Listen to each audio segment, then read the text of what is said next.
Your future is already decided, and it happens before most people finish checking their phone in the morning. Ladies and gentlemen, if I told you that your future is decided before 9 a.m., would you believe me? Because the truth is this. The most powerful people in the world don't win the day by accident. They win it on purpose before the world wakes up. See, most people wake up and immediately react. They check messages, they scroll timelines, they absorb opinions. They let the world tell them who they are, but high performers do something different. They command their mornings, and in doing so, they command their minds. Your morning is not just a routine. It is a mental training ground. Whatever. You give your attention to first becomes the lens through which you see everything else. That's why discipline beats motivation every time. Motivation is emotional. Discipline is structural. Motivation says, I'll do it when I feel like it. Discipline says, I do it because this is who I am. And here's the shift for 2026. We stop asking how to change our habits and start asking how to upgrade our identity. Because you don't act based on what you want. You act based on who you believe you are when you wake up early consistently. You're not just waking up early, you're telling your brain, I am disciplined. When you choose silence before noise, you're saying, I am intentional. When you learn before you consume, you're declaring, I am a builder, not a drifter. And that rewires your mind. Here's another truth most people don't like to hear, instant pleasure weakens the brain. Delayed reward strengthens it. Every time you resist distraction in the morning, you're not missing out, you're training dominance over impulse. That's how leaders are built. That's how clarity is created. That's how confidence becomes permanent. Not through one big breakthrough, but through small disciplines repeated daily. Neuroscience confirms what success has always known. Repetition creates rewiring. Do the same disciplined thing every morning long enough, and your brain adapts, your focus sharpens, your emotions stabilize, your decisions improve, and suddenly what used to feel hard becomes automatic. So the question isn't, what time do you wake up? The real question is, who do you become in the first hour of your day? Because the person you build in the morning is the person who shows up to win in life. And in 2026, the competitive advantage won't be luck. It won't be talent. It will be morning discipline. Control your morning. Rewire your mind, and the rest of your life will follow. Most people think their mind is shaped by big moments, promotions, failures, breakthroughs, losses. But the truth is far less dramatic and far more powerful. Your mind is shaped quietly, daily, almost invisibly, in the first moments after you wake up. That is why your morning is the control panel of your mind. When you wake up, your brain is not neutral. It is highly impressionable.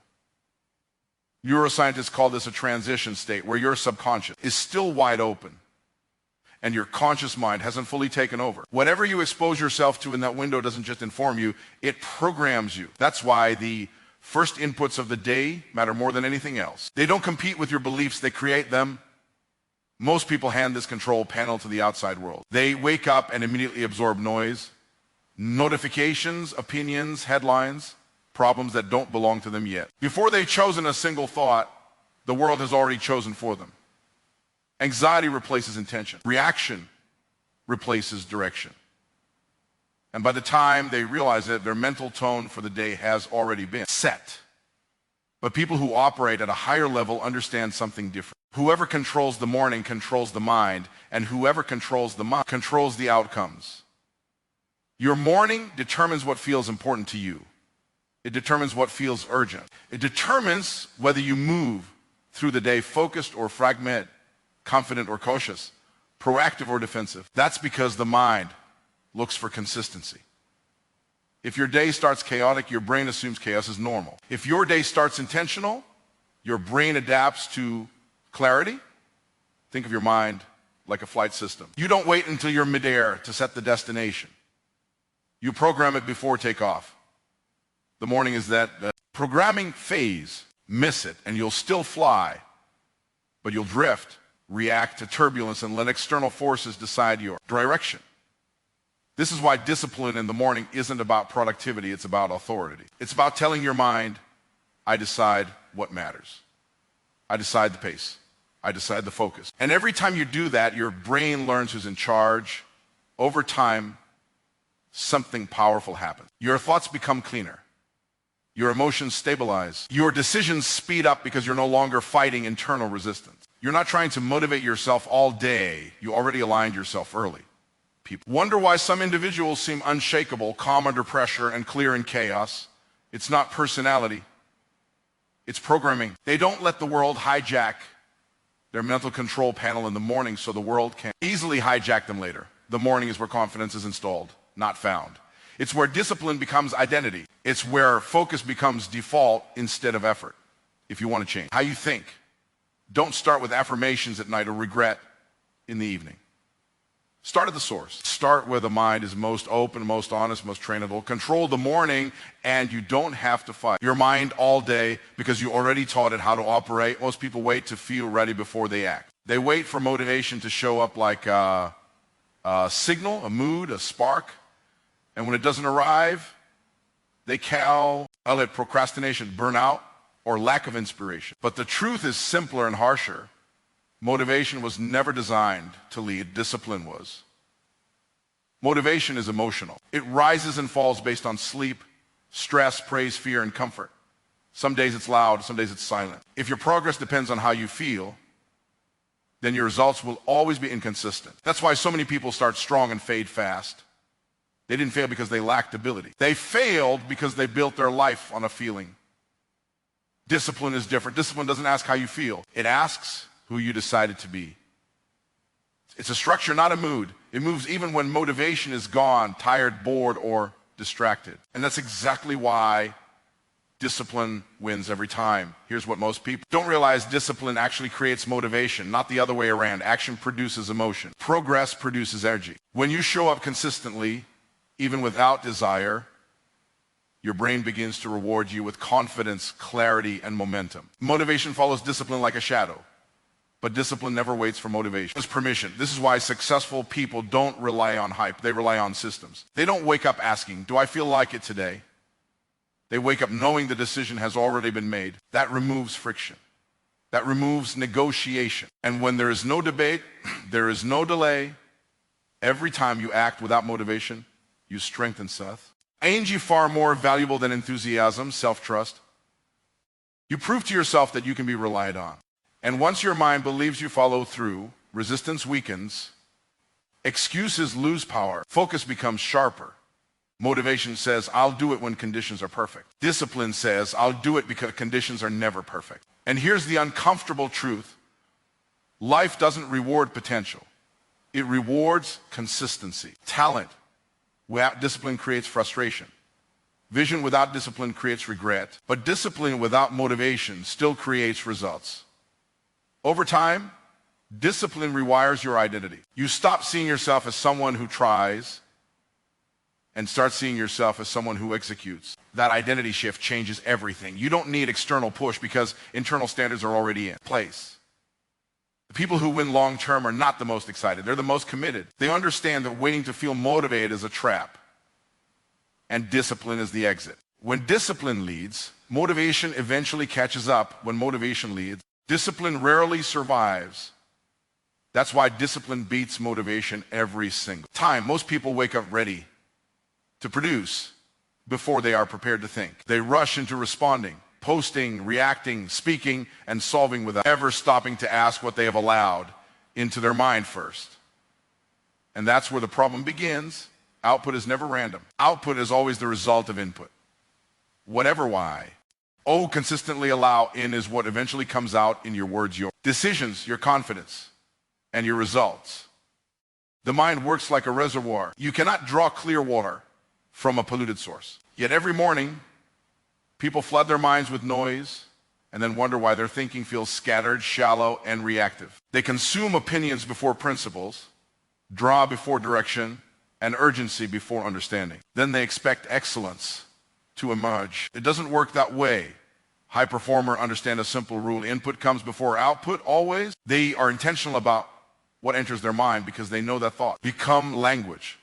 Language becomes action, and action becomes outcome. If you want higher quality output, you must first upgrade the quality of your input. The first inputs of the day are the most powerful because the mind is not yet crowded.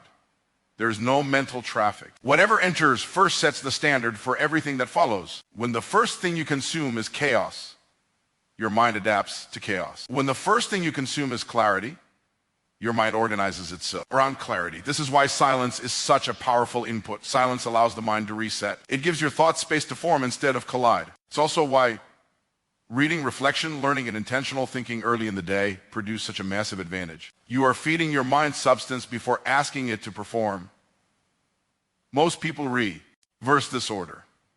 They demand output first and hope clarity arrives later. They try to think clearly after scrolling endlessly. They try to lead after absorbing confusion. They try to create value without first consuming wisdom. That inversion creates exhaustion. The mind resists because it hasn't been prepared. Input also shapes belief. What you hear repeatedly becomes what you accept. What you accept becomes what you act on. If your inputs are fear-based, your output will be cautious. If your inputs are empowering, your output will be confident. This isn't motivation, it's conditioning. The disciplined individual curates their inputs the way an investor curates assets. Not everything deserves access. Not every voice gets a vote. Not every piece of information is useful. Just because something is available doesn't mean it's valuable. When you control your inputs, output becomes easier. You don't force creativity, it flows. You don't chase confidence, it emerges. You don't push discipline, it becomes natural. That's because the mind is simply expressing what it has been trained on. If you want your words to be sharper, feed your mind better language. If you want your decisions to be stronger, feed your mind better principles. If you want your actions to be bolder, feed your mind better beliefs. Input before output is not a productivity trick. It's a law of the mind. Violate it, and you struggle. Honor it, and performance becomes inevitable. Most people try to change the IR lives by changing what they do. They chase new routines, new systems, new habits, hoping behavior will somehow transform who they are. But behavior doesn't lead identity. Identity leads behavior. You don't rise to your habits, you fall to your self-image. That's why identity always comes before habits. A habit is something you perform. Identity is someone you believe you are. And the mind will always protect identity over effort. If a habit conflicts with who you think you are, it will never last. You might force it for a week, maybe a month, but eventually your behavior will snap back to match your internal story. This is why people say things like, I'm just not consistent, I'm not a morning person, or I always fall off. They're not describing habits. They're declaring identity. And the brain takes those declarations seriously. It works tirelessly to keep you aligned with what you believe to be true about yourself. Lasting change doesn't happen when you ask, what should I do differently? It happens when you ask, who do I need to become? When identity shifts, habits follow naturally. You don't have to force discipline when you see yourself as disciplined. You don't have to chase focus when you see yourself as focused. Action becomes expression instead of effort. Every repetition is a vote for identity. Each time you act in alignment with a higher version of yourself, you reinforce that belief. Each time you act against it, you weaken it. This is why small daily actions matter more than dramatic transformation. The brain doesn't change from intensity, it changes from consistency. Most people attempt habit change through willpower, but willpower is finite. Identity is permanent until redefined. When your actions are fueled by identity, resistance decreases. You stop negotiating with yourself. You stop relying on motivation. You simply act because that's who you are. This is also why discipline feels heavy for some and effortless for others. It's not that one person is stronger. It's that one person has internalized discipline as part of their self-concept. The behavior is no longer a struggle, it's reflection. Your environment reinforces identity. So do your words, your standards, and your morning decisions. The moment you start saying, I am the type of person who, you begin installing a new operating system for your behavior. The mind seeks evidence to support that claim, and habits become proof. Instead of pressure, identity change is subtle but powerful. It doesn't shout. It compounds. One decision at a time, one action at a time, one aligned moment at a time. And over time, you stop trying to change. You simply live in alignment with who you've decided to be. Habits are tools. Identity is the architect. Build the identity first, and the habits will build themselves. The human brain is wired to seek pleasure and avoid discomfort. That wiring once helped us survive, but in the modern world, it quietly sabotages success. Today, pleasure is instant, abundant, and effortless, and that is precisely the problem. When dopamine is easy, discipline weakens. When pleasure is immediate, progress slows. That's why delayed dopamine produces accelerated results. Dopamine is not just the chemical of pleasure, it's the chemical of pursuit. It tells your brain what is worth chasing. When you flood your system with easy dopamine first thing in the day, scrolling junk, content, constant stimulation, you train your brain to expect reward without effort. And once that expectation is set, anything that requires focus, patience, or struggle feels painful by comparison. This is why people feel unmotivated, distracted, and restless. It's not because they lack ambition. It's because their brain has been trained to crave stimulation instead of achievement. Easy pleasure rewires the brain to avoid hard work. Delayed dopamine flips that equation when you choose effort before reward, silence before noise, work before entertainment. You retrain your brain to associate satisfaction with progress. Your brain begins to release dopamine not from consumption, but from completion, not from distraction, but from discipline. And that changes everything. At first, it feels uncomfortable. The mind resists. It looks for shortcuts, excuses, and escape. But discomfort is not danger, it's recalibration. Each time you delay gratification, you strengthen your ability to focus. You increase your tolerance for effort. You expand your capacity to stay present when things are not immediately rewarding. This is how high performers separate themselves without realizing it. They are not denying pleasure forever. They are sequencing it correctly. They understand that reward feels better when it is earned, and success comes faster when the brain is not constantly hijacked by craving. Delayed dopamine creates momentum. When your brain stops chasing constant stimulation, it has energy for creation. Clarity replaces chaos. Focus replaces fatigue. Work that once felt heavy becomes lighter because your reward system is no longer fighting you. The irony is powerful. By delaying pleasure, you enjoy life more.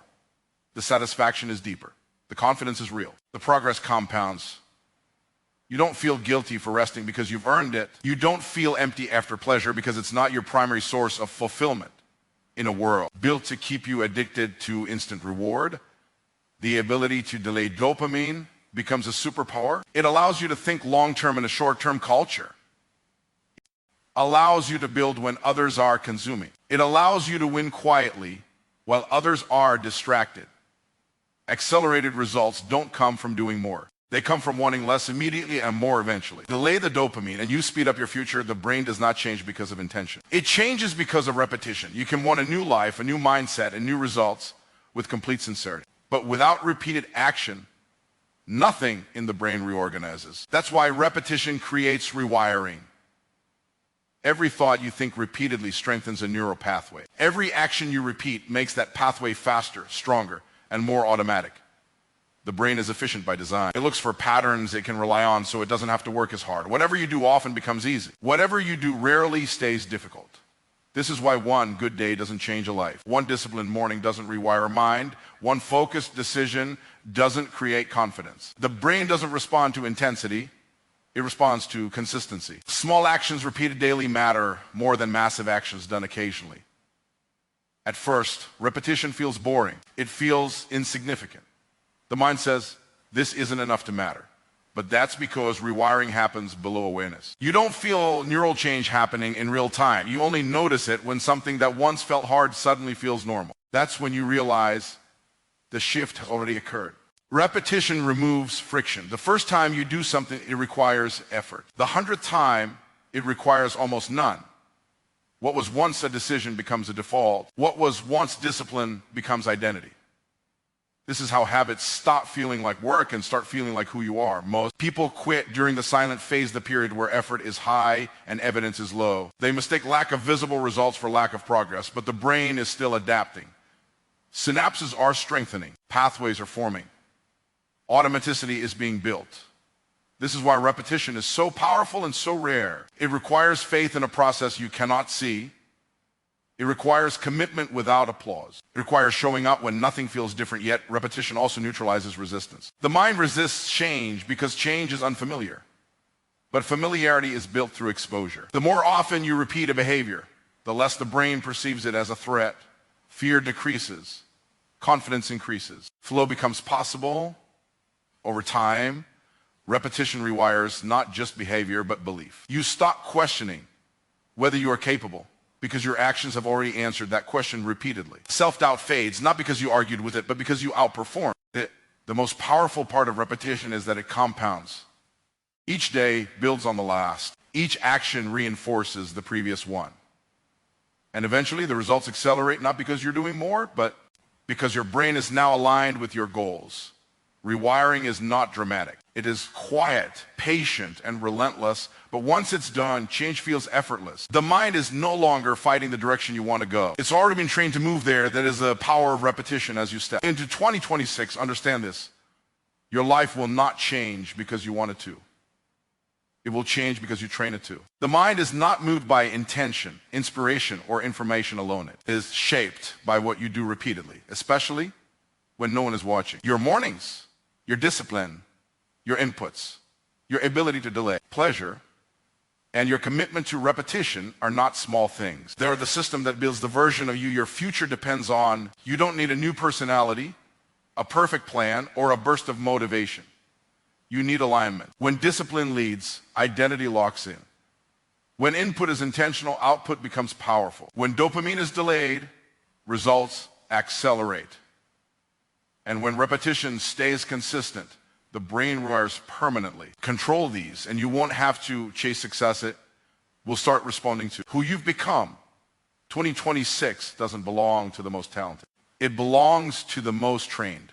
Train your mornings. Train your mind, and let the rest of your life rise to meet you.